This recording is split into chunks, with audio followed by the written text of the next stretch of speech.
కర్కాటక రాశి. ఈ రాశి వారికి ఈరోజు కొన్ని మంచి విషయాలు గుర్తుకు వస్తాయి. మిత్రుల ద్వారా కొన్ని పనులు ముందడుగు వెళ్తాయి. ఇంటి నుంచి అనుకూలత కొంచెం తగ్గే అవకాశం ఉన్నది. విద్యార్థులకు అనుకూలంగా ఉంది. ఉద్యోగస్తులకు తోటివారి సహకారము సంపూర్ణంగా లభిస్తూ ఉంటుంది. కర్కాటక రాశివారు ఈరోజు మీ యొక్క కులదేవతకు నమస్కరించుకొని శ్రీరామ దూతాయ నమః అని చెప్పి 9 సార్లు చదువుకొని మీ పనులు ప్రారంభించండి. మీకు మరింత శుభయోగం కలుగుతూ ఉంటుంది. సింహరాశి. ఈ రాశి వారికి ఈరోజు మధ్యమ స్థాయిగా చెప్పవచ్చును. కొంత ఖర్చులు పెరుగుతాయి.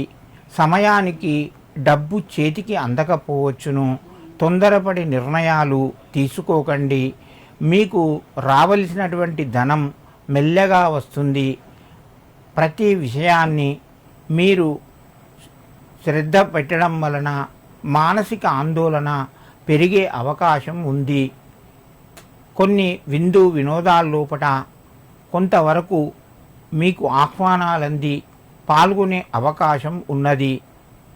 సింహరాశి వారు ఈరోజు ఆంజనేయ స్వామికి 21 తమలపాకుల మాల సమర్పించండి.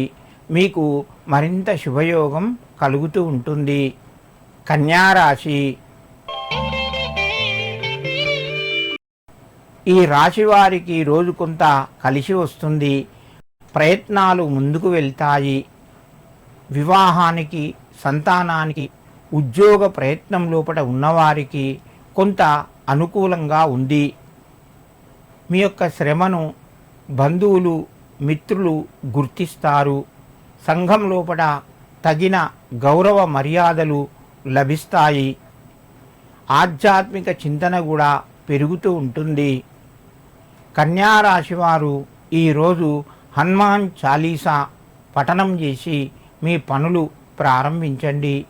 మీకు మరింత శుభయోగం కలుగుతూ ఉంటుంది.